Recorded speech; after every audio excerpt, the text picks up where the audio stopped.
Welcome back to civil tech. Structural അനാലിസിസിലെ previous വന്നിട്ടുള്ള കുറച്ച് തിയറി ക്വസ്റ്റ്യൻസ് ആണ് ഇന്നത്തെ വീഡിയോയിൽ നമ്മൾ ഡിസ്കസ് ചെയ്യാൻ പോകുന്നത്. സോ അതിൽ ഒരുപാട് പ്രാവശ്യം റിപ്പീറ്റ് ചെയ്തിട്ടുള്ളൊരു ക്വസ്റ്റ്യൻ ആണ് ഫോഴ്സ് മെത്തേഡും ഡിസ്പ്ലേസ്മെൻറ്റ് മെത്തേഡും. ഇതിനെ ഡിഫറൻഷ്യേറ്റ് എഴുതാനാണ് പറയുന്നത്. എന്താണ് ഇതിൻ്റെ ഡിഫറൻസ് എന്നൊക്കെ ചോദിച്ചിട്ടുണ്ട്. സോ ആ ഒരു ക്വസ്റ്റ്യൻ നമുക്ക് ആദ്യം ഡിസ്കസ് ചെയ്യാം. ഇത്രയും കാര്യങ്ങളേ ഉള്ളൂ. രണ്ടിൻ്റെയും ഈ ഒരു രീതിയിൽ പഠിച്ചാൽ ഈസി ആയിട്ട് നിങ്ങൾക്ക് മനസ്സിലിരിക്കും. അറിയാമല്ലോ, ഫസ്റ്റ് പാർട്ടിൽ വരുന്ന ക്വസ്റ്റ്യൻ ആണ് ഫോഴ്സ് മെത്തേഡ്. ഫോഴ്സ് മെത്തേഡ് എന്ന് പറഞ്ഞാൽ അതിന് നമുക്ക് കോമ്പാക്റ്റബിലിറ്റി മെത്തേഡ് അല്ലെങ്കിൽ മെത്തേഡ് ഓഫ് കൺസിസ്റ്റൻറ്റ് ഡിഫോർമേഷൻ, അതുമല്ലെങ്കിൽ ഫ്ലെക്സിബിലിറ്റി മെത്തേഡ് എന്ന് പറയാൻ പറ്റും. അതുപോലെ തന്നെ ഇവിടെ അൺനോൺസ് ആയിട്ട് വരുന്നത് reactions, bending moment, shear force ആണ്. Force displacement equations are written solutions for unknown forces and obtained from compactability equations. ആ കോമ്പാക്റ്റബിലിറ്റി ഇക്വേഷൻസിന് ഒന്ന് ഇമ്പോർട്ടൻസ് കൊടുക്കുക ഫോഴ്സ് മെത്തേഡിൽ. Unknown forces are not the reactive forces like shear force, bending moment and found using equilibrium equations. അപ്പോൾ നമ്മൾ find out ചെയ്യാൻ വേണ്ടിയിട്ട് equilibrium equations ആയിരിക്കും കണ്ടുപിടിക്കുന്നത്. Suitable when ds is less than dk.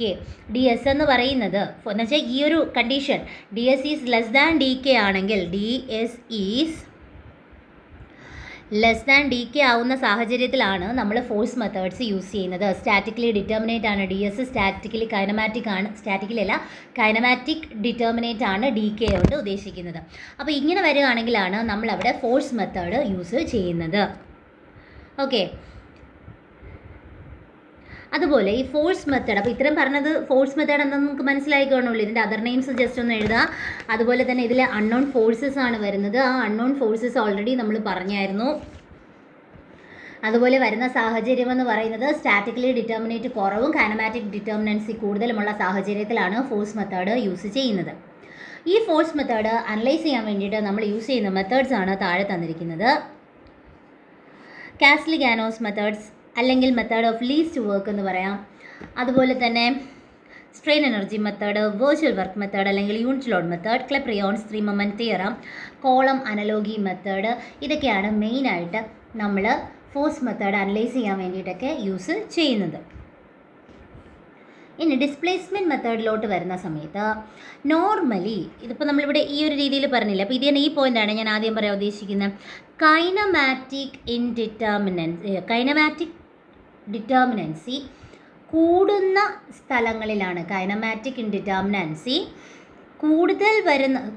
Kinematic indeterminacy കുറഞ്ഞു വരുന്നതാണ്. പക്ഷേ ലെസ് ആണ് ഡി കെ എങ്കിൽ ഡി എസിനെ അപേക്ഷിച്ച് അവിടെ കൂടുതൽ ആരായിരിക്കും? സ്റ്റാറ്റിക് ഡിറ്റർമിനൻസി ആയിരിക്കും കൂടുതൽ. സോ അങ്ങനെയുള്ള കേസിലാണ് നമ്മൾ ഡിസ്പ്ലേസ്മെൻറ്റ് മെത്തേഡ് യൂസ് ചെയ്യുന്നത്. ഇതിനെ നമുക്ക് സ്റ്റിഫ്നെസ് മെത്തേഡ് എന്നും പറയാം. അതുപോലെ തന്നെ ഇത് കണ്ടുപിടിക്കാനായിട്ട് നമ്മൾ യൂസ് ചെയ്യുന്ന slope deflection, moment distribution, stiffness matrix, Kani's മെത്തേഡൊക്കെയാണ് നോർമലി യൂസ് ചെയ്യുന്നത്. അപ്പോൾ ഏതൊക്കെ മെത്തേഡ്സ് ആണ് യൂസ് ചെയ്യുന്നത് നോക്കുക, കണ്ടീഷൻസ് നോക്കുക. ഞാൻ കണ്ടീഷൻസ് ഒന്നുകൂടെ പറയാം, മാറിപ്പോവരുത്. സ്റ്റാറ്റിക് ഇൻഡിറ്റർമിനൻസി കുറവും കൈനമാറ്റിക് കൂടുതലുമാണെങ്കിൽ ഫോഴ്സ് യൂസ് ചെയ്യുക. അതേസമയം കൈനറ്റിക് കുറവും സ്റ്റാറ്റിക് കൂടുതലുമാണെങ്കിൽ ഡിസ്പ്ലേസ്മെൻറ്റ് മെത്തേഡ് യൂസ് ചെയ്യുക. ഓക്കെ, ഇനി അടുത്ത് പറയുന്നത് നമ്മൾ ട്രസ്സസിൽ നിന്ന് അതിൻ്റെ അസംഷൻസും അനാലിസിസും ഒക്കെ ചോദിക്കുന്നുണ്ട്. ഇനി അപ്പോൾ ട്രസ്സസിനെ കുറിച്ച് കുറച്ച് കാര്യങ്ങൾ നോക്കാം. Trusses are pin jointed plane where members are perfectly straight and connected through pins or frictionless hinges. Trusses എന്ന് പറയുന്നത് ഒരു പിൻ ജോയിൻഡ് പ്ലെയിൻ ഫ്രെയിംസ് ആണ്, അല്ലെങ്കിൽ പ്ലെയിൻ സ്ട്രക്ചേഴ്സ് ആണ് നമുക്ക് പറയാം. മെമ്പേഴ്സ് ഉണ്ട്, മെമ്പേഴ്സ് എല്ലാം തന്നെ ജോയിൻറ്റിൽ കണക്റ്റഡ് ആണ്, പെർഫെക്റ്റ്ലി സ്ട്രെയിറ്റ് ആയിട്ടുള്ള ഒരു സ്ട്രക്ചറാണ് ട്രസ് എന്ന് പറയുന്നത്. അതുപോലെ എന്ന് വെച്ചാൽ കേർവ് അല്ല എന്ന് ഉദ്ദേശിക്കുന്നുള്ളൂ. ഫ്രിക്ഷൻലെസ് ആയിട്ടുള്ള ഹിഞ്ചസ് ആണ് ട്രസ്സസിൽ വരുന്നത്. ഈ ഫിഗർ കാണിച്ചിരിക്കുന്നതാണ് ജസ്റ്റ് ട്രസ് ഫിഗർ കാണിച്ചിരിക്കുന്നതെന്ന് പറയുമ്പോൾ ഈ സാധനം ഇതാണ് പറഞ്ഞത്. സ്ട്രെയിറ്റ് ആയിട്ട് വരുമെന്ന് പറഞ്ഞില്ലേ, ഇതൊരു കർവല്ലേ, അപ്പോൾ ഇത് നമുക്ക് ട്രസ്സായിട്ട് കൂട്ടാൻ പറ്റില്ല. സോ ഇതാണ് കറക്റ്റ്. ഇനി എന്തൊക്കെ മെത്തേഡ്സ് ആണ് നമ്മൾ ട്രസ്സസിൻ്റെ അനാലിസിസിന് വേണ്ടി യൂസ് ചെയ്യുന്നതെന്ന് നോക്കാം. Methods of joint, methods of sections, tension coefficient method, bar chain method, Williot Mohr diagram, unit load method. ഇതിൽ നമ്മൾ പഠിക്കുന്നത് മൊഡ്യൂൾ 1 നമ്മൾ പഠിക്കുന്നത് method of joint, method of സെക്ഷനാണ് പഠിക്കുന്നത്. അപ്പോൾ ഇത് രണ്ടിൻ്റെയും പ്രോബ്ലം നന്നായിട്ട് അറിഞ്ഞിരിക്കുക. ഇനി ട്രസ്സസിൻ്റെ അനാലിസിസ് ആണ് നോക്കാൻ പോകുന്നത്. Members of the truss are perfectly straight. നമ്മൾ ഓൾറെഡി പറഞ്ഞു, ഈ ഫിഗർ കാണിച്ച് എന്നെ പറഞ്ഞു ഇവിടെ കർവ് ഷേപ്പിൽ വന്നതുകൊണ്ടാണ് അത് ട്രസ്സായിട്ട് നമ്മൾ എടുക്കാത്തത്. അപ്പോൾ മെമ്പേഴ്സ്, ട്രസ്സിലുണ്ടാകുന്ന മെമ്പേഴ്സ് എല്ലാം എങ്ങനെയായിരിക്കണം? സ്ട്രെയിറ്റ് ആയിരിക്കണം. ഈ ഫിഗർ നോക്കിക്കുക, എല്ലാം സ്ട്രെയിറ്റ് അല്ലേ? മെമ്പേഴ്സ് സ്ട്രെയിറ്റ് ആയിരിക്കണം. ഫ്രിക്ഷൻലെസ് ഹിഞ്ചസ് ബേസ് ചെയ്തിട്ടാണ് ഈ മെമ്പേഴ്സിനെയൊക്കെ കണക്ട് ചെയ്യുന്നത്. ലോഡ് ജോയിൻസിൽ മാത്രമേ ആക്ട് ചെയ്യത്തുള്ളൂ, മെമ്പറിൽ ആക്ട് ചെയ്യാറില്ല. അതുപോലെ സെൽഫേറ്റ് ഓഫ് മെമ്പർ എന്ന് വെച്ചാൽ സെൽഫേറ്റ് എന്തായാലും കാണുമല്ലോ, അപ്പോൾ ആ സെൽഫേറ്റ് ഓഫ് മെമ്പർ നമ്മൾ നെഗ്ലക്റ്റ് ചെയ്തിട്ടാണ് എടുക്കുന്നത്. ഈ അസംഷൻസ് പ്രീവിയസ് ചോദിച്ചിട്ടുണ്ട്. അതുപോലെ ഒരു വെറൈറ്റി ക്വസ്റ്റ്യൻ വേണമെങ്കിൽ ചോദിക്കാം. അണ്ണാ യൂണിവേഴ്സിറ്റിയിലൊക്കെ ചോദിച്ചിട്ടുള്ള ക്വസ്റ്റ്യനാണ്. അണ്ണാ യൂണിവേഴ്സിറ്റിയിലേക്ക് സ്ഥിരമായിട്ട് എസ്സേയിൽ ചോദിക്കുന്നൊരു ക്വസ്റ്റ്യനാണ് tension coefficient method. Tension coefficient method എന്താണ്? ടെൻഷൻ കോഎഫിഷ്യൻ്റ് എന്ന് പറഞ്ഞാൽ ഒരു മെമ്പറിൻ്റെ ഫോഴ്സും ആ മെമ്പറിൻ്റെ ലെങ്തിൻ്റെയും റേഷ്യോനെയാണ് നമ്മൾ ടെൻഷൻ കോഎഫിഷ്യൻ്റ് എന്ന് പറയുന്നത്. ഓക്കെ, അപ്പോൾ ഈ ഒരു ടെൻഷൻ കോഎഫിഷ്യൻ്റ് എന്താണെന്ന് അണ്ണാ യൂണിവേഴ്സിറ്റി സ്ഥിരം ചോദിക്കുന്ന ക്വസ്റ്റ്യനാണ്. ശ്രദ്ധിക്കുക, ഫോഴ്സിനെ member by length of that member, അതിനെയാണ് ടെൻഷൻ കോഎഫിഷ്യൻ്റ് എന്ന് പറയുന്നത്. ഇനി ടെൻഷൻ കോഎഫിഷ്യൻറ്റ് മെത്തേഡ് എന്താണെന്ന് ചോദിച്ചാൽ ട്രസ്സിനെ അനാലിസിസ് ചെയ്യാൻ, അതും സ്പേസിലുള്ള സ്പേസ് സ്ട്രെസ്സസിനെ അനാലിസിസ് ചെയ്യാൻ വേണ്ടിയിട്ടാണ് ടെൻഷൻ കോഎഫിഷ്യൻറ്റ് മെത്തേഡ് യൂസ് ചെയ്യുന്നത്. ഈ ടെൻഷൻ കോഎഫിഷ്യൻ്റ് എടുക്കുമ്പോൾ നമുക്ക് നെഗറ്റീവായിട്ട് വരികയാണെങ്കിൽ ആ മെമ്പർ ഫോഴ്സസിനെ നമ്മൾ കംപ്രസീവ് നേച്ചറിലാണ് എടുക്കുന്നത്.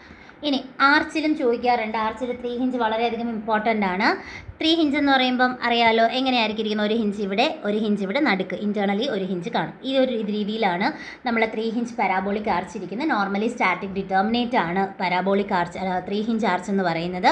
ഇക്വേഷൻസ് വളരെയധികം ഇമ്പോർട്ടൻ്റ് ആണ്. ഇനി ഇതിൽ ചോദിച്ചൊരു ക്വസ്റ്റ്യൻ ആണ് temperature effect of 3 hinge arch. Question previous കണ്ടിട്ടുള്ളവർക്കറിയാം, ഈ ക്വസ്റ്റ്യൻ ചോദിച്ചിട്ടുണ്ട്. ടെമ്പറേച്ചറിൻ്റെ എഫക്റ്റ് 3 ഹിഞ്ച് ആർച്ചിൽ എങ്ങനെയാണ്? നമ്മൾ പറഞ്ഞു സ്റ്റാറ്റിക്കലി ഡിറ്റർമിനേറ്റ് ആണ്. അതുപോലെ തെർമൽ സ്ട്രെസ്സസ് അതിൽ ഫോം ചെയ്യാം. അപ്പോൾ അവിടെ റിയാക്ഷൻസ്, നമ്മുടെ സപ്പോർട്ട്സിൽ റിയാക്ഷൻസ് ഫോം ചെയ്യും. ഈ റിയാക്ഷൻസിൽ ആ ഒരു സ്ട്രെസ്സസ് ഫോം ചെയ്യുന്നുണ്ട്, കാരണം ആ ടെമ്പറേച്ചറിലുള്ള ചേഞ്ച് കാരണം. ഓക്കെ, ഈ 3 ഹിഞ്ചിൽ ഉണ്ടാവുന്നത് പോലെ ആയിരിക്കില്ല 2 ഹിഞ്ചിൽ ഉണ്ടാവുന്നത്. ഈ ഇക്വേഷനൊക്കെ ഒന്ന് നോക്കാം. ടെമ്പറേച്ചർ ഇൻക്രീസ് ചെയ്യുന്ന സമയത്ത് ആർച്ചിലും ഒരു ഡിഫോർമേഷൻസ് ഉണ്ടാവാറുണ്ട്. നോർമലി ആ റൈസ് പോർഷൻ എന്ന് വെച്ചാൽ ആ ക്രൗണിൻ്റെ പോർഷൻസിൽ ഒരു വ്യത്യാസം, ഡിഫോർമേഷൻസ് ഉണ്ടാവാറുണ്ട്. അപ്പോൾ ആ ഇക്വേഷൻ ഒന്ന് നോക്കാം. അടുത്ത ഇമ്പോർട്ടൻ്റ് ആയിട്ട് വരുന്നതാണ് എഡ്ഡീസ് തിയറം. വളരെയധികം ഇമ്പോർട്ടൻ്റ് ആണ് എഡ്ഡീസ് തിയറം എന്ന് പറയുന്നത്. സോ എഡ്ഡി തിയറത്തിൽ പറയുന്നത് എന്താണെന്ന് വെച്ചാൽ the bending moment at any section of an arch proportional to the vertical intercept or difference in elevation between the linear arch or funicular or theoretical arch and the center line of the actual arch having the same span and a horizontal thrust for a given system of law. Okay, വളരെയധികം important ആണ്. എന്ന് വെച്ചാൽ നമ്മുടെ bending moment ആണ് main ഇതിൽ highlight ചെയ്ത് പറഞ്ഞിരിക്കുന്നത്. അപ്പം ബെൻഡിങ് മൊമെൻറ്റ് ഡയറക്റ്റ്ലി പ്രൊപ്പോർഷണൽ ആണ്. എന്തിന് എന്നുള്ളതാണ് നിങ്ങൾ നോക്കേണ്ടത്. Vertical intercept between the linear arch and the central line of the actual arch having the same span and horizontal thrust for a given system of load. വളരെയധികം important ആണ്. ഇതും previous ഒരുപാട് പ്രാവശ്യം ചോദിച്ചിട്ടുള്ള ക്വസ്റ്റ്യൻ ആണ്. അതുപോലെ തന്നെ നമ്മൾ ട്രസ്സിൻ്റെ അനാലിസിസ് എടുക്കുന്ന സമയത്ത് പ്രീവിയസ് ചെയ്ത് 2 പ്രാവശ്യത്തെ ക്വസ്റ്റ്യനിൽ കണ്ടൊരു ക്വസ്റ്റ്യനാണ് define method of joint and method of section. എന്ന് വെച്ചാൽ ആ മെത്തേഡ് ഓഫ് ജോയിൻറ്റും മെത്തേഡ് ഓഫ് സെക്ഷൻ്റെയും സെക്ഷനെ ഡിഫൈൻ ചെയ്യാനാണ് പറഞ്ഞേക്കുന്നത്. അപ്പോൾ അതിൻ്റെ ഈ പ്രോബ്ലംസ് അറിയാമെന്നുള്ളവർക്ക് ഈസി ആയിട്ട് അറിയാൻ പറ്റും. ജോയിൻ്റ് ആണെങ്കിൽ ജോയിൻറ്റിനെ ആയിരിക്കും നമ്മൾ അനലൈസ് ചെയ്യുന്നത്, ഓരോ ജോയിൻറ്റിനെ എടുത്തിട്ടായിരിക്കും ചെയ്യുന്നത്. മെത്തേഡ് ഓഫ് സെക്ഷൻ എന്ന് പറയുമ്പോൾ നമ്മളൊരു പെർട്ടിക്കുലർ സെക്ഷൻ കട്ട് ചെയ്തിട്ട് ലെഫ്റ്റ് ഓർ റൈറ്റ് ഡയറക്ഷൻസ് എന്ന് വെച്ചാൽ left or right sections base ചെയ്തിട്ടായിരിക്കും നമ്മൾ പ്രോബ്ലം ചെയ്യുന്നത്. അപ്പോൾ പ്രോബ്ലം അറിയാമെന്നുള്ളവർ ആ ഒരു പാറ്റേൺ എങ്ങനെ ചെയ്യുന്നു എന്നുള്ള രീതിയിൽ എഴുതിയാൽ മതി, അല്ലാതെ അതിൽ വലിയ കാര്യങ്ങളൊന്നുമില്ല. എന്തായാലും നിങ്ങൾ പഠിക്കാണ്ടിരിക്കില്ലല്ലോ method of joint and method of section. അതുപോലെ തന്നെ ഇതിന് മുന്നേ ഞാൻ മെത്തേഡ് ഓഫ് ജോയിൻറ്റിൻ്റെയും സെക്ഷൻ്റെയും ഒരു വീഡിയോ ഇട്ടിട്ടുണ്ട്. അടുത്ത് പറയുന്ന മൊമെൻ്റ് ഡിസ്ട്രിബ്യൂഷൻ മെത്തേഡിൻ്റെ കാര്യമാണ്. മൊമെൻ്റ് ഡിസ്ട്രിബ്യൂഷൻ മെത്തേഡ് എന്ന് വെച്ചാൽ ഹാർഡി ക്രോസ് ആണ് കണ്ടുപിടിച്ചത്. ഇതൊരു ഡിസ്പ്ലേസ്മെൻറ്റ് മെത്തേഡാണ്. ഒരു ഐട്രേഷൻ മെത്തേഡ് എന്ന് മൊമെൻ്റ് ഡിസ്ട്രിബ്യൂഷൻ മെത്തേഡിന് നമ്മൾ പറയുന്നുണ്ട്. Fixed beam, propped cantilever, continuous beams ഒക്കെ ഫ്രെയിംസ് ഇതിനെയൊക്കെ കണ്ടുപിടിക്കാൻ വേണ്ടിയിട്ട് നമ്മൾ അനലൈസ് ചെയ്യാൻ വേണ്ടിയിട്ട് മൊമെൻ്റ് ഡിസ്ട്രിബ്യൂഷൻ മെത്തേഡ്സ് യൂസ് ചെയ്യാറുണ്ട്. ഇതിൽ ഒരു മെമ്പറിൻ്റെ സ്റ്റിഫ്നെസ് എന്താണെന്ന് ചോദിച്ചാൽ, അല്ലെങ്കിൽ റൊട്ടേഷണൽ സ്റ്റിഫ്നെസ് എന്താണെന്ന് ചോദിച്ചാൽ, നമ്മുടെ ആ യൂണിറ്റ് റൊട്ടേഷൻ ബേസ് ചെയ്തിട്ട് വരുന്നതിനെയാണ് നമ്മൾ സ്റ്റിഫ്നെസ് ഓഫ് എ മെമ്പർ എന്ന് പറയുന്നത്. It is defined as the moment required to produce unit rotation. ആ ഒരു യൂണിറ്റ് റൊട്ടേഷനിൽ പ്രൊഡ്യൂസ് ചെയ്യപ്പെടുന്ന മൊമെൻറ്റ്. ഓക്കെ, യൂണിറ്റ് റൊട്ടേഷനിൽ പ്രൊഡ്യൂസ് ചെയ്യപ്പെടുന്ന മൊമെൻറ്റിനെയാണ് നമ്മൾ എന്തെന്ന് പറയുന്നത്, യൂണിറ്റ് റൊട്ടേഷൻ എന്ന് വെച്ചാൽ തീറ്റ. അപ്പോൾ അവിടെ പ്രൊഡ്യൂസ് ചെയ്യുന്ന മൊമെൻറ്റ്. സോ അതിനെയാണ് നമ്മൾ എന്തെന്ന് പറയുന്നത്, റൊട്ടേഷണൽ സ്റ്റിഫ്നെസ് അല്ലെങ്കിൽ സ്റ്റിഫ്നെസ് ഓഫ് എ മെമ്പർ എന്ന് പറയുന്നത്. അതിൻ്റെയും കേസ് ഒന്ന് അറിഞ്ഞിരിക്കാം. Far end of the member ആണ് എങ്കിൽ is fixed. Far end of the member എന്ന് പറയുന്നത് ഫിക്സഡ് ആണെങ്കിൽ അവിടെ 4EI/L ആണ് വരുന്നത്. അതേസമയം അത് ഹിഞ്ച്ഡ് ആണ് എങ്കിൽ 3EI/L ആണ് വരുന്നത്. അതുപോലെ ഫ്രീ ആണെങ്കിൽ നമുക്ക് നോർമലി 0 ആയിട്ടാണ് വരുന്നത്. ഗൈഡഡ് റൊട്ടേഷനാണ് അല്ലെങ്കിൽ ഗൈഡഡ് റോളറാണ്, ഗൈഡഡ് റോളർ ആണെങ്കിൽ K θ = EI/L. ജസ്റ്റ് ഈ ഒരു കണ്ടീഷനൊന്ന് അറിഞ്ഞിരിക്കുക, പക്ഷേ മുന്നേ പറഞ്ഞ തിയറി മസ്റ്റാണ്. ഇനി അടുത്ത് പ്രീവിയസ് ചോദിച്ചിട്ടുള്ളൊരു ക്വസ്റ്റ്യൻ ആണ് ഡിസ്ട്രിബ്യൂഷൻ ഫാക്ടറും ക്യാരി ഓവർ മൊമെൻറ്റും. ഡിസ്ട്രിബ്യൂഷൻ ഫാക്ടർ എന്ന് പറയുമ്പോൾ it is defined as the ratio of stiffness of a member to stiffness of a joint. എങ്ങനെയാണ്? സ്റ്റിഫ്നെസ് ഓഫ് മെമ്പറിൻ്റെ stiffness to stiffness of joint. അപ്പോൾ മെമ്പറിൻ്റെ സ്റ്റിഫ്നെസ്സും ജോയിൻറ്റിൻ്റെ സ്റ്റിഫ്നെസ്സിൻ്റെയും റേഷ്യോ എടുക്കുന്നതിനെയാണ് നമ്മൾ ഡിസ്ട്രിബ്യൂഷൻ ഫാക്ടർ എന്ന് പറയുന്നത്. അടുത്ത് പറയുന്ന ക്യാരി ഓവർ മൊമെൻ്റ് ആണ്. എന്താണ് ക്യാരി ഓവർ മൊമെൻ്റ് എന്ന് നോക്കാം. When a moment is applied at one end, a part of it will transfer to the far end. Based on the far end condition, this moment transferred to the far end or developed at the far end or carried over to the far end, it's induced at the far end is called carry over moment or induced moment or developed moment. ഇത് നമ്മൾ stiffness പറഞ്ഞതുപോലെ തന്നെ ഇതിലും conditions വരുന്നുണ്ട്.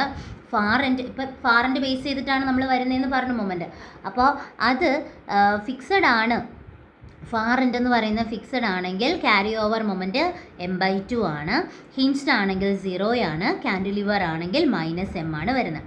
ഇനി carry over factor ആണ് ചോദിക്കുന്നതെങ്കിലോ, carry over factor എന്തായിരിക്കും? Carry over മൊമെൻറ്റിൻ്റെ applied മൊമെൻറ്റിൻ്റെ ratio എടുത്താൽ മതിയാവും. ക്യാരി ഓവർ മൊമെൻറ്റിൻ്റെയും അപ്ലൈഡ് മൊമെൻറ്റ് അതിനും കണ്ടീഷൻസ് ഉണ്ട്. ക്യാരി ഓവർ മൊമെൻറ്റ് എന്ന് പറയുമ്പോൾ അതിൻ്റെ കണ്ടീഷൻസ് ഫാർ എൻഡ് ഫിക്സഡ് ആണെങ്കിൽ m/2/m, ഹിഞ്ച്ഡ് ആണെങ്കിൽ 0, cantilever ആണെങ്കിൽ -1.